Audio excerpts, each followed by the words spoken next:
Hello বন্ধুরা, তোমরা সকলে কেমন আছো বলো। আজকে আবার নতুন একটা ভিডিও নিয়ে নতুন একটা চোষের সাথে চলে এসেছি। অবশ্যই তোমাদের এই ভিডিওটি যদি ভালো লাগে একটা লাইক করে দেবে। চ্যানেল যদি নতুন কোনো বন্ধু হয়ে থাকো অবশ্যই চ্যানেলটা সাবস্ক্রাইব করে নিতে তো ভুলবে না। তো চলো মূল ভিডিওতে ঢুকে পড়া যাক। আজকে আমি এমন একজনকে নিয়ে কথা বলবো যে মানুষটাকে নিয়ে কথা না বললেই নয়। কিন্তু দেখো, আমি বারবার একটা কথাই বলি যে বড় ব্লগার হলেই হবে না, বড় পোস্টে কাজ করলেই হবে না, মনটাও কিন্তু তার সাথে বড় করতে হবে।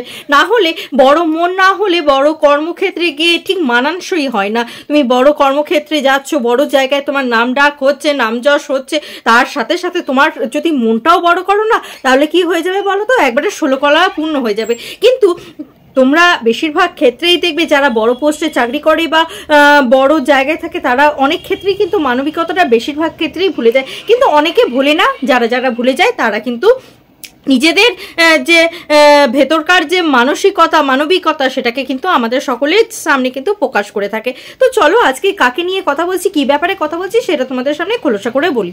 হ্যাঁ, আমি পপি কিচেনকে নিয়ে কথা বলছি। এইদিকে যখন সকল বড় বড় কন্টেন্ট ক্রিয়েটাররা এপি ব্লগসের ছেলে আর কি আয়ুষকে হেল্প করার জন্য সবাই তারা তাদের নিজেদের মতন করে নিজেদের ভিডিওতে বলছে, এদিকে দেখো পপি কিচেন এত বড় একটা এত বড় একটা সাম্রাজ্য নিয়ে রয়েছে, তার দেখো একটা হুঁশ নেই যে একটা সন্তান যে অসুস্থ, যার মা লড়াই করে যাচ্ছে তার সন্তানকে ভালো রাখার জন্য যেখানে যেখানে ছোটার সেখানে সেখানে ছুটছে, যা কিছু করার বাড়ি ঘর বিক্রি করে সে নিজের সন্তানকে ভালো রাখার জন্য যেটুকু করার সেটুকু করছে। আর এদিকে দেখো বড় কন্টেন্ট ক্রিয়েটার হিসাবে পপি কিচেন কিন্তু এখনো অবধি, আমি যখন ভিডিওটা বানাচ্ছি তখনও অবধি কিন্তু একটাও মুখে একটাও কিন্তু মুখে বলেনি। এটা কিন্তু পপি কিচেনের সবচেয়ে বড় ভুল বা গলতি।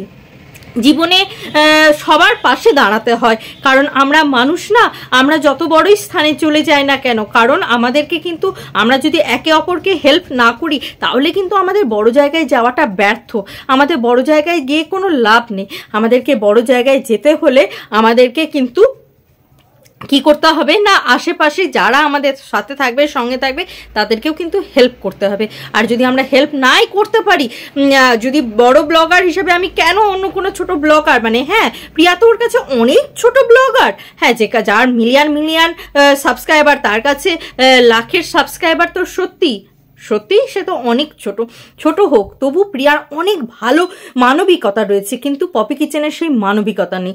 মানবিকতা থাকলে আজকে সে কিন্তু এমন কাজ করতে পারতো না। সে কিন্তু এপি ব্লগের আয়ুষের জন্য কিন্তু কিছু না কিছু বলতো বা কিছু না কিছু হেল্প করার জন্য কিছু না কিছু কাজ করতো। বাট সে পপি কিচেনের কি উচিত নয় যে সে তার চ্যানেলের অনার হিসাবে এপি ব্লগের আয়ুষের জন্য কিছু বলে বা কিছু করে? কিন্তু দেখো ওরা কিন্তু কোনোভাবেই কিন্তু আয়ুষের জন্য কিছু বলছেও না, কিছু করছে না। এটা হচ্ছে ওদের মানসিকতা, বুঝতে পেরেছো? যে বড় জায়গায় গেলেই হয় না, মানুষকে হেল্প করার মানবিকতার এই যে মনটা থাকা দরকার, এই মনটা কিন্তু পপি কিচেনের নেই। এরপর আসি পপির বরের কথায়। হ্যাঁ দাদা ভাই, আপনাকে একটা কথা বলি, আপনি তো খুব ভালো মানুষ।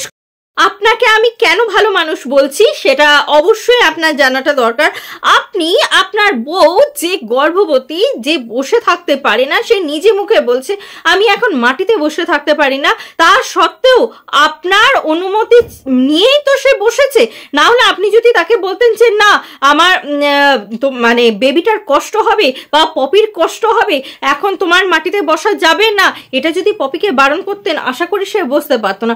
কিন্তু আপনার সহমতেই সে কিন্তু কি করেছে, মাটিতে বসে শিমটা কেটেছে। সে নিজে মুখে বলছে আমি এখন মাটিতে বসতে পারি না, তবুও এই শিমটা কাটার জন্য বসলাম। আপনার মনে এইটুকু দুঃখ লাগে না, কষ্ট লাগে না? আপনি স্বামী হিসাবে কি মানুষ? আপনি যে নিজের স্ত্রীর এইটুকু কষ্ট দেখতে পান না, টাকার পিছনে ছুটছেন, কষ্ট না দেখে টাকার পিছনে ছুটছেন, আপনি মানুষ হিসাবে কেমন? আপনাকে তো দেখলেই আমি অবাক হয়ে যাচ্ছি। এত টাকার লোভ, এত টাকার লালসা, এত টাকা যে নিজের সন্তান, আপনার সন্তানের মা, অলরেডি সে মা হয়ে গেছে, আবার হতে চললো, যে সন্তান আসছে, তাহলে তাকে সুস্থ রাখা, ইনফ্যাক্ট পপিকে সুস্থ রাখা আপনার দায়িত্বে না? আপনার স্ত্রীকে আপনি এইভাবে কষ্ট কি করে দিতে পারেন ভাবুন তো। অবাক লাগে, এত টাকার লালসা, এত টাকার যে আপনি আপনার স্ত্রীকে দিয়ে ফোর্সফুলি তাকে মাটিতে বসিয়ে কাজটা করাচ্ছেন। তাজ্জব, সত্যি তাজ্জব। আপনারা শুধু মানে বড় ইউটিউবার এই জন্যই হতে পেরেছেন, আপনাদের ভেতরে এই রকম নরকীয় একটা মনের জন্য। যদি আপনারা মানুষ হতেন, আপনাদের মধ্যে যদি মানবিকতা থাকতো, তাহলে একে অপরকে তো হেল্প করতেন। তা সত্ত্বেও আপনি আপনার বইয়ের প্রতি সহমর্মী নন। তাহলে আপনি কেন এপি ব্লকের এপি ব্লকের যে ছেলে আর কি, মানে আয়ুষের জন্য আপনারা কিছু টাকার হেল্প করবেন? এটাও ভাবা যায়। আগে নিজের স্ত্রীকে ঠিক করুন, নিজের স্ত্রীর দায়িত্ব নিন, নিজের স্ত্রী কিসে সুস্থ থাকে দেখুন। টাকার জন্য স্ত্রীকে এইভাবে ক্যামেরার সামনে বসিয়ে দিচ্ছেন, লজ্জা লাগে। ছি ছি ছি ছি ছি, ধিক্কার জানাই আপনাদের মতন পুরুষকে। লজ্জাকর আপনারা, সমাজের জন্য লজ্জাকর। যদি না হন তাহলে পপিকে দিয়ে এমন কোনো কাজ করাবেন না যেগুলো পপির পক্ষে করা অসম্ভব। কি ভিউয়ার্স, তোমাদের মতামত কি? অবশ্যই কমেন্ট করে জানাতে একদম ভুলবে না। তো ভিউয়ার্স, আজকের মতন আসি। তোমাদের যদি ভিডিওটি ভালো লাগে একটা লাইক করে দেবে। চ্যানেলে নতুন বন্ধু হয়ে থাকলে অবশ্যই চ্যানেল কিন্তু সাবস্ক্রাইব করে নিতে একদম ভুলবে না। আজকের মতন আসি বন্ধুরা, আবার দেখা হবে তোমাদের সাথে নতুন একটা ভিডিও নিয়ে, নতুন একটা জোশের সাথে। ততক্ষণের জন্য টাটা।